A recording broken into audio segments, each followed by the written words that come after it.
Market Manipulation Going Crazy Part 20. This isn't the first case of it, and is definitely not the last. Heck, look what they did to the one drowsy full art card. In basic and easy terms, market manipulation with Pokemon cards is simply a card just increasing in value tenfold in a day or two span. A lot of cards go up in value, and that's perfectly fine. Once a set officially stops to print, then the card in the set goes more scarce due to less chances of opening and pulling. And the longer as time goes, more ETBs and packs are being opened, with no new ones being made. So you can see how a card in a set can go up in value and price, but it's a slow and gradual increase. A card's normal value goes from the extreme high of, let's say, 100 due to no market being set yet, and not a lot of polls and datas yet just being out there. Then after a few days, immediately spikes to 40 because everyone's starting to get the pulls, and then gradually back up as the set starts to die down, due to the newer sets being made and them stopping to print the set. So it'll go from like 100 to 40, then to 42, to 45, and eventually after lots and lots of years down the line, possibly even to 150. But once again, gradual. If you look at the Seismitoad, you don't see anything gradual. It's an illustration rare, mind you, not a special illustration rare, just a normal illustration rare. And it comes from the most recent and last set of the era, Black Bolt. On July 18th, on TCG, you can see it go from 50 all the way to 70 and actually make sales. Wild, right? Not just listings, but the cards being sold. On July 21st, the card goes up to the 90s. Then on July 24th, it's 140. And it goes all the way to 230. Once again, for an IR. Beautiful, right? Which, mind you, there's so many better cards you can get for less. If I enjoyed paying $200 for shiny cardboard, hell, I'd just buy the Ninetales EX, lightly played, and still have leftover money. The two big reasons the card went up in value tenfold by the investor bros is because of these two major things. It might get banned in the near future, and the artist who made it. Now let me tell you why it shouldn't increase that much because of those reasons, and in general why the card shouldn't be that much. Which also, nothing against the artist, the card, or the Pokemon. Just crazy and not worth that much, but some people are going to buy it at that price for whatever reason. To start with the artist, they are talking about Shinju Kanda. His hit cards that he helped create are the Galarian Moltres, Giratina V, Roaring Moon EX, and Magikarp. So I guess in their heads, the investor bros, since he had made full illustration cards and they have hit 200 and beyond, this will naturally hit 200 too. And to me, that's false. The one last full art Shinji has made was the Magneton card.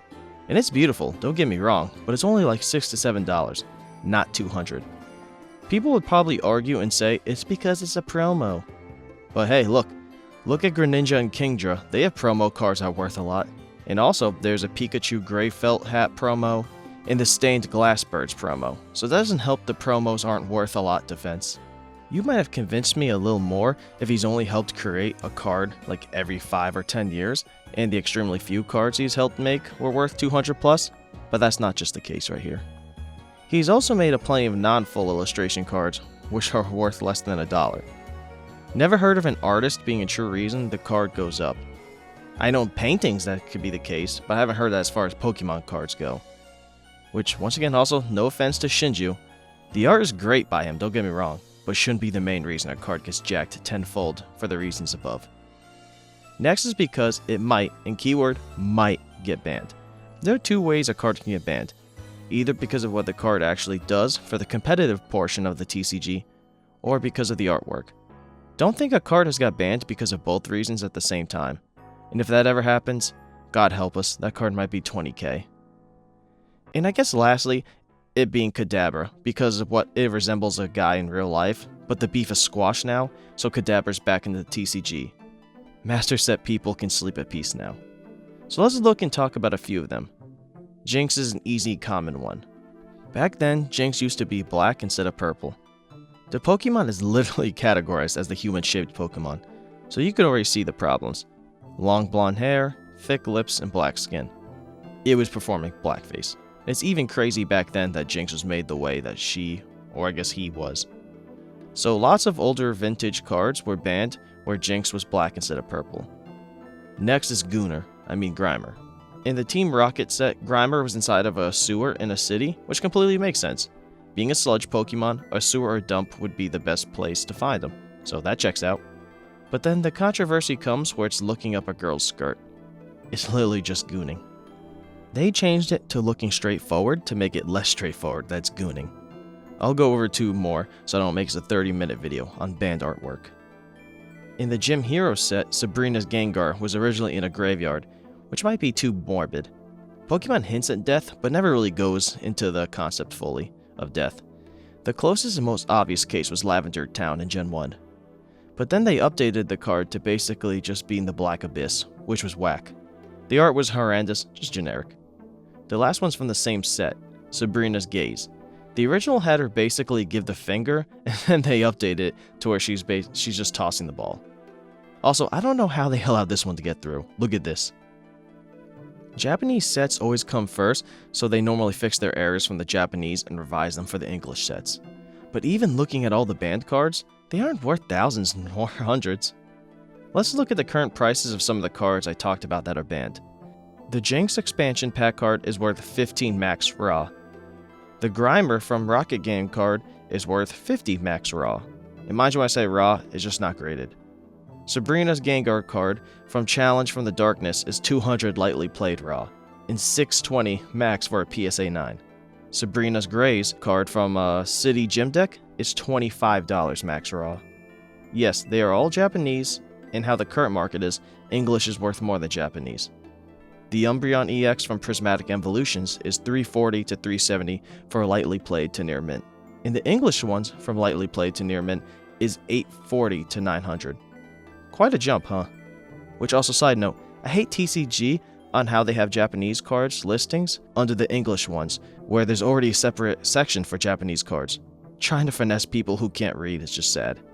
But yes, the Seismitoad would be banned, and be banned more specifically for an English card, which surely would hold more value. But I don't know if it's going to be that much more value. Show the comparison between a modern day chase card and price between English and Japanese. But what I'm still trying to get at is that banned cards don't automatically become extremely expensive. Also, they're selling the card like it's already banned, which is not the case, or the potential of it getting banned. It's like selling a raw near mint card at 80% of the value of a PSA 10 because you think it's a PSA 10 if you actually get it graded. No, that is not how selling cards work. If you think it's a 10, then why don't you get it graded yourself? Oh wait, because you're not sure it actually will get that and it requires time, effort, and money. And the last part of the banned portion of this video. All the rest of the banned cards that I've talked about, it's quite easy to see where and how it got banned. It's right in your face. This card, you need a magnifying glass to point it out. You gotta zoom in 4 times before you can spot it out. Basically, it's just 3 vines swirled to where it looks like it says 666, which is associated with the devil. Which sure, it'd easily get banned if it's way bigger and more obvious, but this was a stretch. It was basically a Giannis Antetokounmpo or Victor Wembanyama type of reach. The only way it gets banned is if all the investor bros email Pokemon lying about how it offended them. Last small reasons on why it shouldn't be worth that much. I'm not trying to rip on the Pokemon, but I just don't think Seismitoad is generally seen as a very popular Pokemon. Definitely a lot more niche.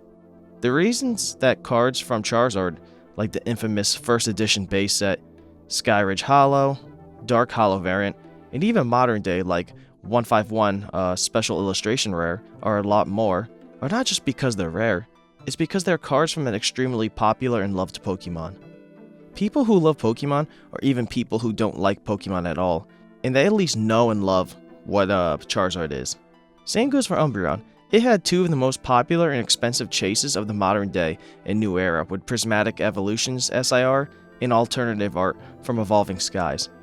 Both are just widely popular and loved Pokemon, so their cards are a lot easier to justify being pricier because a lot of people really like them as collectors, whereas Seismitoad isn't either. Obviously lots in the fanbase know it, but a lot aren't the biggest fans of it. Once again, niche, there still are people who do like it, so don't get me wrong. And people outside of Pokemon enthusiasts surely don't know who Seismitoad is.